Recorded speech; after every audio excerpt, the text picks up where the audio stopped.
আসসালামু আলাইকুম।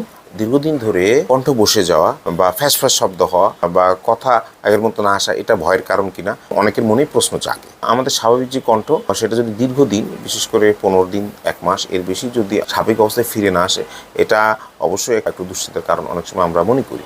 এবং দেখা যাচ্ছে যে কিছু কিছু ক্ষেত্রে যারা আমাদের ছোট বাচ্চা থাকে বা যারা আমরা টিচার স্কুলের, অথবা আমরা যারা আরবি পড়ি বা আমরা যারা হাফেজ, তাদের ক্ষেত্রে এরকমটা বসে যায় এবং সেক্ষেত্রে ভোকাল কর্ড নোডিউল হয়। যদি সেটা 15 দিন বা 1 মাসের বেশি হয়ে যায়, অবশ্যই আমাদের নাক কান গলা বিশেষজ্ঞ ডাক্তার দেখানো উচিত এবং সেক্ষেত্রে অবশ্যই একটা টেস্ট করা উচিত, যেটা আমরা বলি FOL বা ফাইবার অপটিক ল্যারিঙ্গোস্কোপি। এটার মাধ্যমে আমরা কিন্তু কণ্ঠনালীর পুরো চিত্রটাই ছবির মাধ্যমে দেখতে পারি।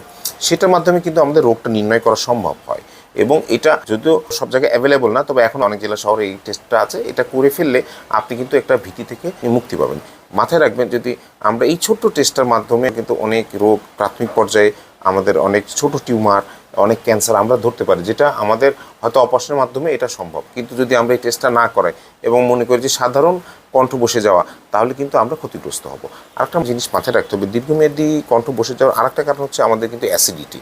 এই জন্যে মাথায় রাখতে হবে, যারা দীর্ঘমেয়াদী কণ্ঠ বসে যাচ্ছে, FOL টেস্টের পরেও ভালো হচ্ছে না, কণ্ঠের চিত্র ভালো আছে, তাদেরকে কয়েকটা জিনিস মাথায় রাখতে হবে। সেটা হচ্ছে রাতের খাবারটা একটু আগে আগে খাবো, রাতের ঘুমানোর 3 ঘন্টা আগে চেষ্টা করব, যদি আমাদের একটু কষ্ট সেটা খাওয়ার জন্য, একটু উঁচু বালিশে শোয়ার জন্য, এবং রাতে আমাদের ঝোল জাতীয় এবং টক জাতীয় খাবার পরিহার করার জন্য। তাতে দেখা যাবে আমাদের অ্যাসিডিটিটা কম হবে, আমাদের কণ্ঠটা ভালো থাকবে। তো সেই জন্যে দীর্ঘমেয়াদী কণ্ঠ বসে যাও তাদের ক্ষেত্রে আমাদের বলবো, আপনারা অবশ্যই একটা ছোট্ট টেস্ট FOL, এই টেস্টটা করাবেন, যেটা অনেক বড় হাসপাতালে অ্যাভেলেবল।